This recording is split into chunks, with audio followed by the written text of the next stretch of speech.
You may have heard of the Great Fire of Toronto, but did you know there were actually two?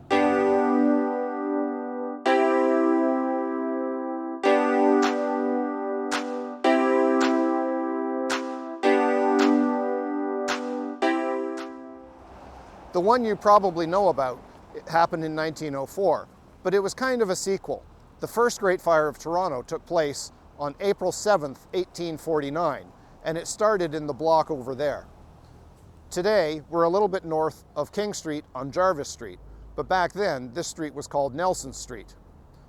The fire took out most of that block, all the way east over to George Street and north to what was then called Duke Street. Today, Duke Street is part of Adelaide. The disappearance of the name Duke Street is one of the topics I covered in my video on disappearances in Toronto. I'll put a magic link up here, and I'll put a link down in the description so you can find it when you finished watching this video. The building on the corner here survived the fire, although with some damage.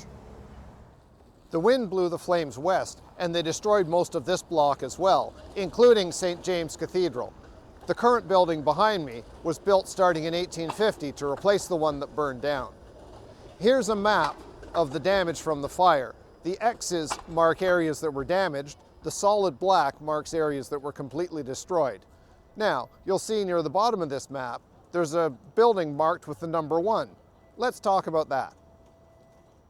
The building behind me is St. Lawrence Hall. Just like St. James Cathedral, construction on this building began in 1850, and for the same reason. The previous building on this site had burned down. It was a public market, the predecessor of today's St. Lawrence Market. The site had also been used until a few years before the fire as Toronto's City Hall, but that moved to a new building, which today we call the St. Lawrence Market South Building. And then, of course, after that, it moved to what we now call Old City Hall, designed by the architect E.J. Lennox. I did a video on him, links in the usual places. And then subsequently, the current City Hall was constructed and has been the home of city government ever since. Fortunately, a couple of hours after the fire started, it began to rain, which helped stop flying embers from setting fire to other buildings.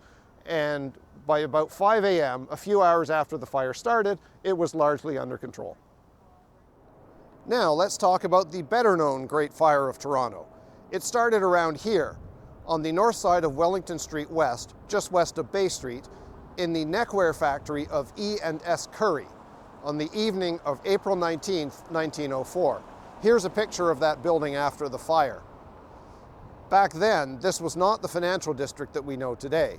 It was an area of factories, warehouses, and retailers. A police constable doing his rounds noticed the flames at about 8 p.m. and raised the alarm. Toronto's firefighters were assisted by firefighters from Hamilton and Buffalo, but the flames were fanned by a strong wind from the northwest, which also interfered with the firefighters' efforts to douse the flames, especially using the relatively primitive firefighting equipment of the day. And it took about 9 hours to get the fire under control. Here's a picture of the aftermath along Front Street. Now, the picture is not labeled as to where on Front Street, but my guess is it's about here, near the site of today's Royal York Hotel, looking roughly northwest. If you know where this picture was taken, I'd be happy to hear about it down in the comments. Behind me is the Hockey Hall of Fame, housed in an old Bank of Montreal branch. Here's a fire insurance map of the extent of the fire. The X in the top left corner shows where the fire started. We're on the right side of the map, about halfway up, where Front Street curves to meet Yonge Street. I mentioned earlier that the fire was driven by strong winds from the northwest, and you can see that that's the direction in which it traveled. It went as far south as the Esplanade, where it ran out of buildings to consume when it reached the railroad tracks, and it came about as far east as Yonge Street in some spots.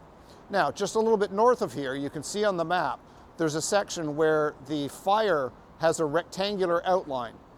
That's the location of the Kilgore Brothers factory, which manufactured paper boxes and bags. Their factory had a sprinkler system fed by water tanks on the roof, and you can see in this picture, their factory survived. It had some damage, but it was back in operation within a few days. And they also saved their neighbors because the fire did not proceed any farther east from that location. Here's the view north on Bay Street from just north of King Street, with the familiar landmark of the Old City Hall clock tower in the background. And here's what it looked like after the fire. Fortunately, the fire took place in the evening when there weren't a lot of people in the factories and warehouses, and not a single soul perished in the fire, although one explosives expert did die during a building demolition after the fire. Wood featured prominently in the construction of a lot of the buildings, which served as fuel for the fire. Also, it didn't help that a lot of the businesses dealt with flammable materials such as books and other paper goods. After the fire, when buildings were rebuilt, a lot of them were built using concrete. And because of increases in fire insurance premiums, a lot of them had sprinkler systems. Not very many of the buildings from after the fire exist today. Most of them have been torn down to make way for today's financial district. But on the south side of Front Street, there are a couple of buildings that still remain that replaced previous buildings that were at least partially destroyed in the fire. There's the Dominion Public Building, which was built as a customs house, and Union Station, which replaced a previous Union Station a little bit west of it, which had replaced a previous Union Station on that same spot. Well, there you have it. There's our brief look at the two great fires of Toronto. I hope you enjoyed this video. If you did, you know what to do. Please like and subscribe.